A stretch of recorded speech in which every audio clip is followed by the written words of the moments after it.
محترم سامعین، radio Kuwait کے ہفتہ وار دینی پروگرام میں ایک بار پھر آپ سب کا استقبال ہے. ہمارے ساتھ ایک کالر ہیں، ان کی کال لیتے ہیں. السلام علیکم.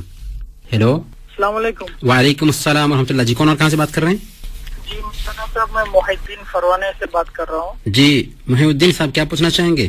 جی سر، میرا سوال ہے کہ کوئی بھی عورت اگر عمرہ یا پھر حج کرنے کے لیے کسی دوسروں کے ساتھ جا سکتے ہیں کہ آپ بولنے والوں یا پھر کوئی بھی جاتا ہے نا عمرہ یا پھر حج کے لیے، ایسا جانا قبول ہے یا پھر اس کے لیے اور کچھ پوچھنا چاہیں گے؟ نہیں جی، شکریہ. بہت بہت شکریہ محی الدین صاحب، اس سلسلے میں ہم رہنمائی کرتے ہیں. ایک اور کالر ہیں. السلام علیکم. وعلیکم السلام. جی کون اور کہاں سے بات کر رہے ہیں؟ جی میں حویلی سے بات کر رہا ہوں. عظمت جی ہاں عظمت صاحب، کیا پوچھنا چاہیں گے؟ جی میرا سوال داڑھی کے بارے میں ہے. کویت میں آگے بہت سے لوگ داڑھی نکالتے ہیں کمپنی میں ادھر ادھر کام کرنے کے لیے، اس کا کیا ہوئے گا؟ اس سلسلے میں ہم رہنمائی کرتے ہیں، انتظار کیجیے. بہت بہت شکریہ. اوکے. ایک اور کالر ہیں. السلام علیکم.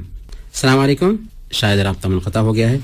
تو فرمانیہ سے محی الدین صاحب نے پوچھا ہے کہ ایک عورت عمرہ یا حج کے لیے محلے کے کسی آدمی کے ساتھ میں جانا چاہتی ہے تو کیا وہ جا سکتی ہے؟ عورت کے اوپر عمرہ یا حج اسی وقت فرض ہوتا ہے جبکہ اس کے پاس محرم پایا جائے.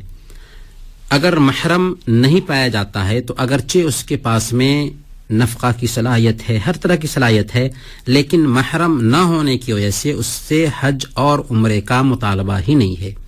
اور اللہ کے نبی صلی اللہ علیہ وسلم کی حدیث ہے لا يحل لامرأة تؤمن بالله واليوم الآخر ان تسافر مسيرة يوم وليلة الا مع ذي محرم، کہ کسی عورت کے لیے جائز نہیں ہے کہ وہ ایک دن اور ایک رات کی مسافت کا سفر بغیر محرم کے کرے. تو محرم کا ہونا ضروری ہے کسی بھی سفر کے لیے، خاص طور پر جب وہ عبادت کا سفر کرنے جا رہی ہے تو یہاں پر تو شریعت کی پابندی اور زیادہ ضروری ہے. لہذا ایک عورت سے ہم کہیں گے کہ بہن آپ کا شوق بالکل بجا ہے، البتہ شریعت نے آپ کو مکلف نہیں کیا ہے تو خواہ مخواہ اپنے آپ کو تکلیف میں کیوں ڈالتی ہیں. عظمت صاحب نے پوچھا ہے کہ بہت سے لوگ داڑھی کاٹتے ہیں کمپنی میں کام کرنے کے بہانہ سے، تو اس کا کیا انجام ہوگا؟ اللہ کے نبی صلی اللہ علیہ وسلم کی حدیث ہے اعفوا اللحى واحفوا الشوارب خالف المشرکین، کہ داڑھی بڑھاؤ اور مونچھ کاٹو، مشرکوں کی مخالفت کرو. تو اسلام کے شعار میں سے ایک شعار داڑھی رکھنا ہے، اور ائمہ اربعہ چاروں ائمہ کے نزدیک داڑھی کاٹنا حرام ہے. اس سے آپ سمجھ سکتے ہیں کہ داڑھی کوئی معمولی حکم نہیں ہے شریعت میں. البتہ اگر کوئی آدمی داڑھی کاٹتا ہے کمپنی میں جاب حاصل کرنے کے لیے تو یہ اس کے ایمان کی کمزوری ہے.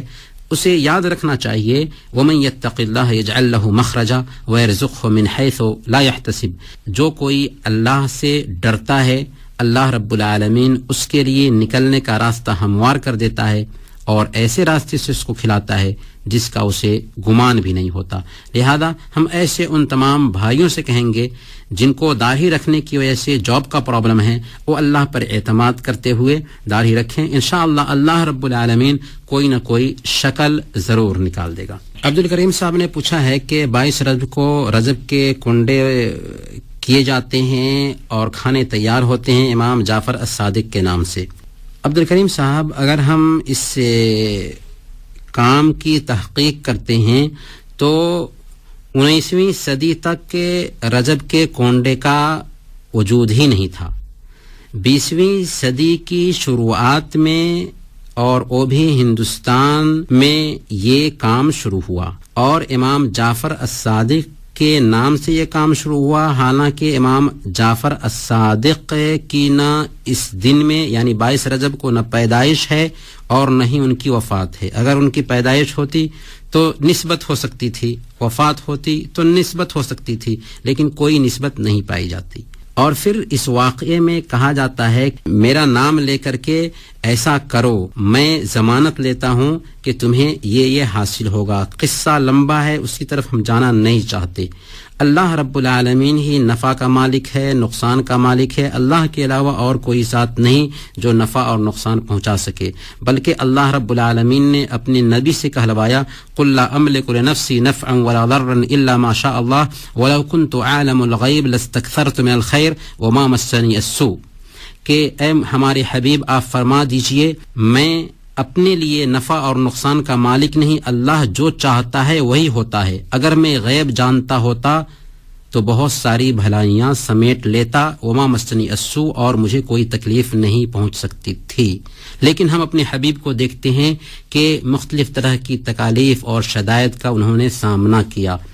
تو یاد رکھیں کہ نفع پہنچانے والا، نقصان پہنچانے والا صرف اللہ ہے. اس کے اندر لوگوں کو گمراہ کرنے کے لیے مختلف طریقے اپنائے گئے، یہاں تک کہ امام جعفر الصادق کی طرف اس کی نسبت کی گئی، حالانکہ امام جعفر الصادق سے اس کا کوئی تعلق نہیں ہے. ہاں 22 رجب کو امیر معاویہ کی وفات ہے. امیر معاویہ رضی اللہ تعالی عنہ کی دشمنی میں یہ سارا کام کیا گیا، لہذا اس کی طرف بالکل دھیان دینے کی ضرورت نہیں ہے. اور یاد رکھیں اللہ کے نبی صلی اللہ علیہ وسلم کی حدیث ہے، صحیح بخاری اور مسلم کی روایت کے مطابق من احدث فی امرنا ھذا ما لیس منہ فہو رد، جس نے ہماری شریعت میں کوئی ایسا کام کیا جو ہماری شریعت میں سے نہیں ہے وہ مردود ہے. اور صحیح مسلم کی روایت اللہ کے نبی صلی اللہ علیہ وسلم نے بیان فرمایا کہ من عمل عملا لیس علیہ امرنا فہو رد، جس نے ہماری شریعت میں کوئی ایسا کام کیا جو ہماری شریعت میں سے نہیں ہے وہ مردود ہے.